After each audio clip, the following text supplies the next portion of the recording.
Est-ce que Tesla est en train de s'effondrer sous nos yeux? Est-ce que Elon Musk est en train de rater son pari en ce moment sur Tesla? C'est le sujet du jour, un sujet très important aujourd'hui que je voulais développer avec vous dans ce nouveau journal des entrepreneurs sur Elon Musk. Avant d'aborder ce sujet, je vous invite bien évidemment à vous abonner sur la chaîne de la BSG Academy. Si vous êtes entrepreneur, intéressé par l'économie ou tout simplement vous souhaitez investir, vous êtes au bon endroit et n'hésitez pas bien évidemment à liker si le contenu vous plaît. On attaque tout de suite le sujet, Tesla et première information, c'est cette baisse, qu'on voit chez Tesla, donc article de CNBC qui est paru, face notamment à BYD, qui est l'acteur principal en Chine. BYD, le concurrent principal de d'Elon Musk, avec les partenariats qui se sont noués, donc les partenaires avec DeepSeek. On voit aussi Musk qui est, sur plusieurs fronts. C'est ce qu'on va voir. Est-ce que Elon Musk aujourd'hui n'est pas sur trop de fronts et perd justement sa boussole sur Tesla. C'est le sujet du jour, un gros sujet de Tesla. On voit la mine d'Elon Musk sur cette photo avec cet état d'esprit sur la Dodge. Je vous rappelle son rôle important dans la Dodge au sein de l'économie américaine, c'est tout simplement de venir réduire les dépenses de manière drastique par rapport à l'administration américaine. Donc on voit notamment le fait que on a, plusieurs, des stocks qui ont baissé, donc le prix qui s'est effondré, donc 17. On voit un certain nombre de choses qui sont révélées par cet article aussi, que les résultats de Tesla n'ont pas été au niveau de ce qui était attendu.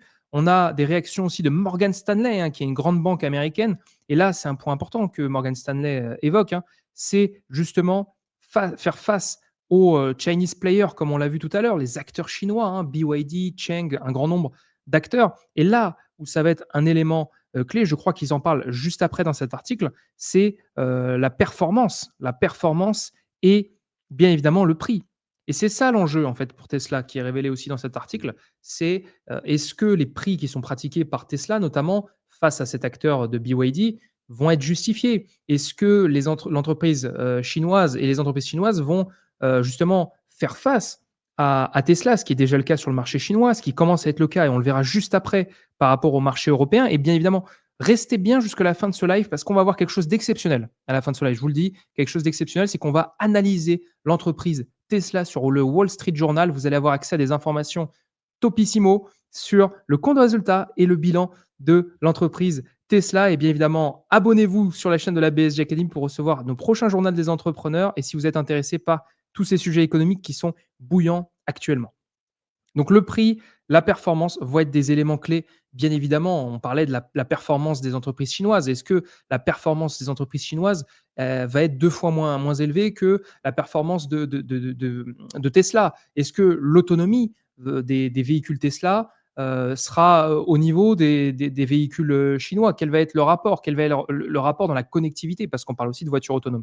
Et tous ces sujets sont des sujets bouillants d'actualité. Et là, c'est un point qui est révélé par l'article de CNBC, projects, many distractions. Et ça, effectivement, c'est un point important. Est-ce qu'aujourd'hui, Elon Musk n'est pas sur trop de fronts? Puisqu'il y a la Dodge, il y a SpaceX, il y a aussi Tesla, il y a un certain nombre de sujets. Donc, est-ce qu'aujourd'hui, il est à même de gérer tous ces fronts face à justement une économie chinoise qui est de plus en plus forte, des acteurs chinois qui sont de plus en plus forts et de plus en plus préparés? Donc, tout ça, c'est vraiment des points essentiels. Et là, c'est la nouvelle qui est tombée il y a quelques jours, il y a quelques heures, c'est la proposition d'Elon Musk qui voulait racheter OpenAI. Alors pour ceux qui ne le savent pas, c'est ChatGPT.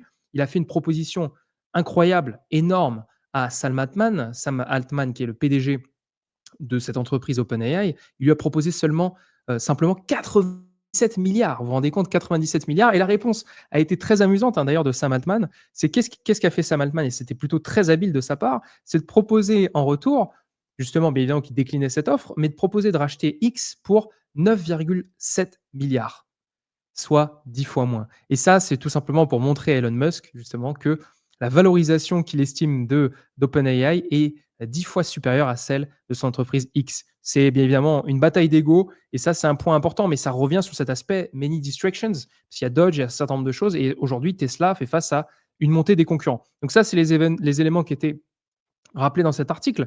Mais voilà ce qui se passe du côté de Tesla. On a une action qui chute, on a Elon Musk qui est sur plein de fronts et la question des acteurs chinois, BYD, et cetera, qui montent en puissance et qui vont, forcément, venir être dans la compétition et cette compétition risque d'être intense. Et là, c'est le deuxième point que je voulais développer avec vous aujourd'hui.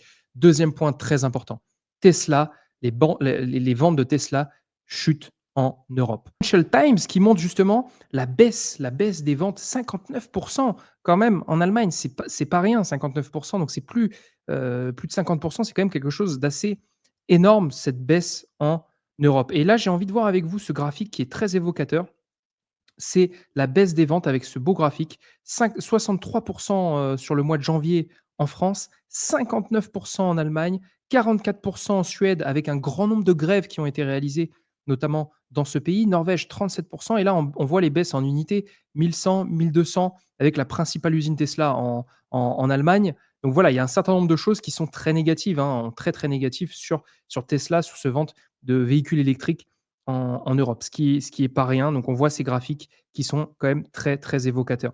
Et là, on voit aussi que Musk a pris des décisions sans précédent, hein, puisqu'il a soutenu en politique AfD, l'AfD, le parti d'extrême droite allemand. Et c'est là où on dit que souvent la politique et l'économie et l'entrepreneuriat ne font pas forcément bon ménage, même si les entrepreneurs sont forcément impliqués dans la politique économique, ça fait pas forcément bon ménage. Et là, on le voit, puisqu'il y a un certain nombre de choses qui vont à l'encontre, hein, notamment d'Elon Musk, un certain nombre de points, le salut qu'il aurait fait, peut-être un salut nazi, et cetera. Enfin, il y a un certain nombre de choses qui prennent une dimension autre que l'économie et l'entrepreneuriat. Donc on voit encore une fois ces relations avec l'AfD qui sont mentionnées. On a un certain nombre de choses qui montrent justement qu'Elon Musk, aujourd'hui, est dans une phase plutôt décroissante en Europe, dans quasiment le pire moment pour Tesla. Le pire moment, puisque dans le même moment, vous avez la montée en puissance de BYD.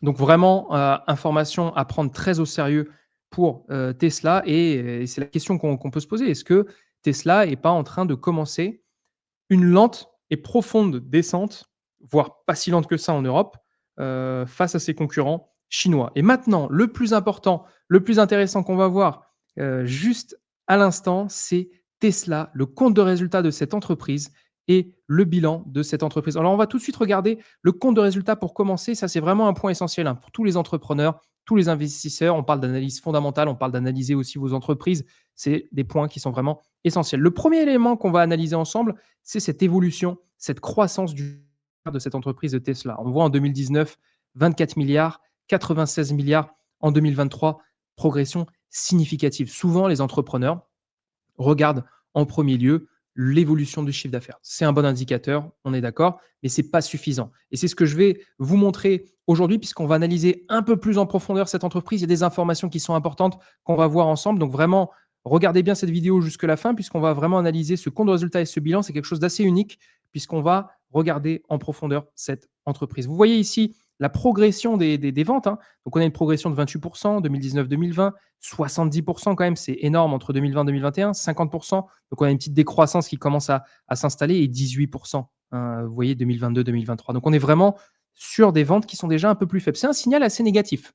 Et la question, c'est est-ce que ce signal négatif va être confirmé par un certain nombre de choses qu'on va retrouver dans ce compte de résultat. Donc la première des choses que j'ai envie de voir juste après ce chiffre d'affaires, c'est les différents coûts. Donc ce qu'on appelle ici cost of goods sold included depreciation and amortization. Donc, vous avez les dépréciations et les amortissements, ce qu'on appelle les charges calculées. C'est très important. On va en parler beaucoup jusqu'à la fin de cette vidéo pour que vous compreniez ce qu'est une dépréciation, un amortissement. Encore une fois, c'est très important pour tous les entrepreneurs, tous les investisseurs de comprendre ce qu'est une charge calculée. Qu'est-ce qu'une charge calculée? Qu'est-ce qu'une dépréciation et un amortissement? C'est tout simplement la perte de valeur de tout actif. Actif, c'est des immeubles, des machines, des usines qui vont dans le temps perdre de la valeur. Et c'est ce qu'on appelle les dépréciations et amortissements. Et c'est une notion qu'on retrouve tout le temps, puisqu'on va le retrouver dans la différence entre l'EBIT et l'EBITDA, ce qu'on verra juste après. On va le retrouver justement plus tard dans le bilan. Donc vraiment un point essentiel, essentiel, qui est notamment une diminution aussi de l'impôt sur les sociétés, qui est parfaitement légale. On le verra aussi un peu plus tard justement dans ce compte de résultat. Mais vraiment, notion très importante. Donc, vous avez le prix ici total, 79 milliards. Vous avez 74 milliards qui sont exclus des dépréciations et amortissements. Et vous avez 4 milliards qui se rajoutent en dépréciation et en amortissement. Donc, on voit que c'est principalement des dépréciations qui ont lieu sur ce qu'on appelle le passif, amortissements qui ont lieu sur ce qu'on appelle les actifs. On verra ces 2 notions juste après dans ce bilan. Mais ça, c'est les 1res notions importantes, hein. Vous voyez quand même une progression assez forte, hein, ici, hein, vous le voyez, 74 000 000, 96 000 000. Ici, on était à 57 par rapport à 81 en 2022. Donc vous le voyez, 37, 53, l'écart était quand même un peu plus important. Là, attention, on voit que la marge est quand même en train de se resserrer en 2023. Et ça, on va avoir la confirmation, vous le voyez juste ici. Gross income, et là, vous voyez, hein, vous avez une baisse de ces revenus, hein, 17 000 000, moins 15 quand même, hein, par rapport aux 20 000 000 ici en 2022. Donc ça, c'est confirmé. Cette différence entre le chiffre d'affaires et le coût, justement, des biens qui vont être utilisés, par l'entreprise Tesla, on voit, hein, c'est quand même important, la marge qui se resserre, bien évidemment, à comparer avec les entreprises, les concurrents, BYD, Sheng. Donc ce qu'on fait avec cette information, ces informations qui sont capitales, hein, quand vous voulez investir sur Tesla ou quand vous voulez comprendre ce qui est votre compte de résultat et votre bilan, c'est excellent. Et donc, bien évidemment, faites-le. Et je vous invite, hein, bien évidemment, aussi ça fait beaucoup de bien évidemment, mais à réserver votre appel sur la BSG Academy pour tous ceux qui sont entrepreneurs, tous ceux qui souhaitent analyser leur entreprise, développer leur entreprise. Vous avez un mentoring de 30 minutes qui vous est proposé pendant lequel on peut vous accompagner, vous aider à développer votre business, surtout à sortir de l'opérationnel et à vous poser ces questions, hein. C'est des questions qui sont essentielles. Quel est votre bilan? Quel est votre compte de résultat? Analysez fondamentalement, voilà, où en est votre entreprise et c'est très important aussi pour ceux qui souhaitent investir. Parenthèse fermée, on revient sur ce compte de résultat. Donc vous avez les dépenses ici qui progressent, donc vous avez 8 000 000 et cetera. La question, c'est vraiment d'analyser ces dépenses. Est-ce que ces dépenses sont bonnes ou non? Donc vous avez 4 000 000 de dépenses ici dans les recherches et développement, ce qui est plutôt sain, hein. Une entreprise qui développe, qui fait des notamment comme Tesla, dans la connectivité, dans les voitures autonomes, avoir une dépense dans la recherche et développement, c'est quelque chose de très important. Et là, vous voyez l'EBIT ici, donc là, le résultat d'exploitation, qui baisse. Attention, hein, 13 000 000, 8 000 000, 6 et là, si on le rapporte et ça, c'est un point essentiel aussi que vous fassiez, c'est le rapporter par rapport au chiffre d'affaires. OK? Donc là, vous avez, on va dire 9 000 000, on va être gentil avec eux, divisé par 96 000 000, ça fait à peu près 9 9 quand même, c'est pas énorme, hein, de d'EBIT pour cette entreprise Tesla, là, pour l'année 2023. Vous avez 13 000 000 aussi juste avant. Donc vous avez un certain nombre de choses qui montrent justement le résultat d'exploitation de Tesla à comparer avec BYD, Sheng, d'autres acteurs de face à cette entreprise. Donc vous avez un EBITDA qu'on va voir juste en dessous, l'EBITDA. Donc là, on peut regarder aussi un point important, l'income tax. Donc, vous voyez ici, juste avant l'EBITDA, l'income tax, c'est tout ce qui va être les revenus, les taxes qui vont être aussi justement payées derrière. Donc vous avez le revenu imposable, hein, et là, on voit qu'il est carrément négatif. Donc on comprend justement qu'il y a un certain nombre de choses qui se passent, hein, sur Tesla, sur cette entreprise, hein. Vous voyez aussi le net income. Alors ça, c'est le point essentiel, ce qu'on appelle le bas de page, hein, plus simplement, donc qui était négatif, qui a progressé de 179 puis 700 127 et là seulement de 19 14 000 000 de résultats nets. Pareil, vous allez reporter ces 15 000 000 par rapport aux 96 000 000, on voit que c'est 15 à comparer avec les autres, ses concurrents. Mais voilà les informations pour comprendre en fait ce qu'est le compte de résultat de Tesla ou de votre entreprise. Donc là, on voit aussi l'EBITDA. L'EBITDA, je vous rappelle la différence, hein, résultat d'exploitation plus ce qu'on a vu tout à l'heure. Charges calculées, dépréciation, amortissement. Donc là, on voit une baisse, hein, moins 21 ça se confirme. Donc quand même, on voit des premiers signaux qui étaient déjà révélés en 2023. Donc vous voyez l'importance de comprendre un compte de résultat, un bilan, puisque là, on voit un an après cette baisse forte, forte, voire plus d'un an sur les marchés qui sont en train de corriger Tesla, je pense aussi à juste titre. Donc on va, après avoir regardé ce compte de résultats, et n'hésitez pas, hein, bien évidemment, à vous abonner si vous suivez ce journal des entrepreneurs jusqu'ici et à liker aussi si le contenu vous plaît, c'est le bilan. Le bilan qui est l'élément le plus important d'une entreprise. Le bilan, c'est quoi? C'est le patrimoine de cette entreprise, c'est-à-dire les actifs, les passifs. Et ça, c'est vraiment essentiel. Comprendre que possède Tesla? Quelles sont les dettes de Tesla? Est-ce que ces dettes sont importantes par rapport à son chiffre d'affaires? Quels sont ses actifs par rapport à son chiffre d'affaires? Quels sont les principaux indicateurs, et cetera? Élément central. Donc là, on voit ici que le cash représente à peu près 30 de leur chiffre d'affaires. Donc on voit un cash important.